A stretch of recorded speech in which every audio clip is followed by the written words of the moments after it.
Hello મિત્રો, જય શ્રી કૃષ્ણ, જય મહાદેવ. આપણે અમદાવાદ જવા મહાસાગરની બસમાં એસી કોચમાં નીકળી ગયા છીએ.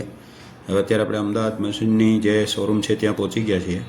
અત્યારે પેકિંગ કરીએ છીએ અને આ બધું જે કાંઈ મશીન જોઈ ચેક કરી અને પેકિંગ થાય છે, તો આના પછી હવે મટિરિયલ પણ બધું એક પછી એક એ લોકોએ જોઈ તપાસી અને આપણને સાથે જ આપી દીધું છે.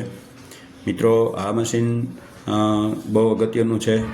એની કાળજીપૂર્વક આપણે મટિરિયલ બધું રાખી અને પેકિંગ વ્યવસ્થિત કરવું પડે, કારણ કે અમદાવાદથી જુનાગઢ સુધી પહોંચાડવાનું છે, એટલે રસ્તામાં કોઈ પ્રકારનું ડેમેજ ન થાય એ પણ જોવું આપણી નૈતિક ફરજ છે.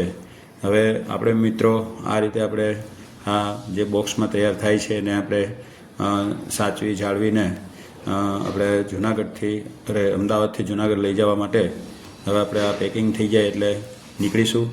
હવે એનું પણ એક પછી એક આપણે જે કાંઈ મટિરિયલ છે એ બધી મેળવણી કરીને મૂક્યું છે.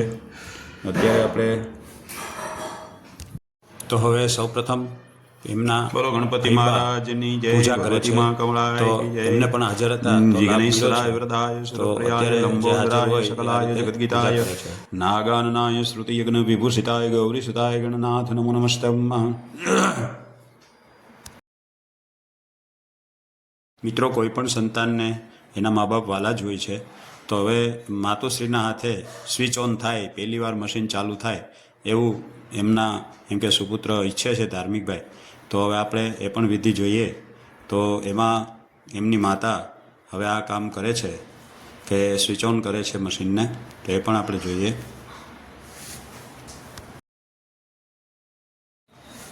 મિત્રો, આસપાસમાં રહેતા અમારા સુપુત્ર ધાર્મિકભાઈના પૂજ્ય કાકીશ્રી, પછી એમના ભાભુશ્રી અને પધારેલા અત્યારે પ્રસંગમાં આવેલા એમના ફૈબાશ્રી એટલે બુવાશ્રી પણ એ બધા પણ આમાં લાભ લે છે. તો જુઓ, એમના સૌપ્રથમ માતુશ્રી મશીનની પૂજા પણ સરસ રીતે કરે છે.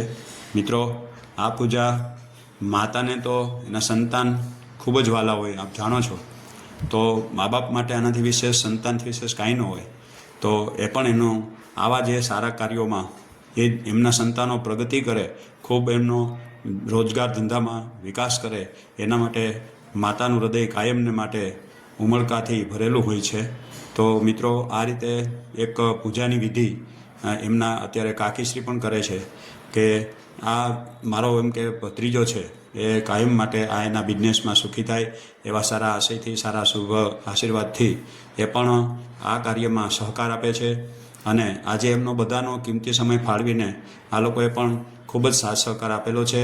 હવે એમના ભાભુ પણ તો બાજુમાં જ રહે છે બધા. તો અમારે આ રીતે એમણે બધાએ પણ અમે એનો જે નજીકમાં જે એમ કે જે અત્યારે હાજર હતા એમનો પણ લાભ લીધો છે કે ભાઈ આપણે એક સાથ સહકારથી એવું કામ કરીએ. તો એમના આશીર્વાદ માટે એ લોકો એમ કે અત્યારે અહીંયા રૂબરૂ જ આવ્યા છે કે નહીં આપણે આમાં. હેલો મિત્રો, આ વિડીયો આપને પસંદ પડ્યો તો લાઇક, શેર, સબસ્ક્રાઈબ કરજો. અને હવે પછીના આપણે નવા વિડીયોમાં આવે ત્યાં સુધી જગદીશ ભટ્ટના જય શ્રી કૃષ્ણ, જય મહાદેવ. અને તમને જો પસંદ પડ્યો હોય તો લાઇક કરજો, શેર કરજો, સબસ્ક્રાઈબ કરજો. અને કાંઈ પણ કોમેન્ટ હોય તો પણ અમને જણાવજો. તો હવે પછીના અમારા વિડીયોમાં અમે સુધારો વધો કરી શકીએ મિત્રો. તો હવે ફરી પાછા આપણે મળીએ છીએ. ત્યાં સુધી જગદીશ ભટ્ટના આપ સર્વેને જય શ્રી કૃષ્ણ.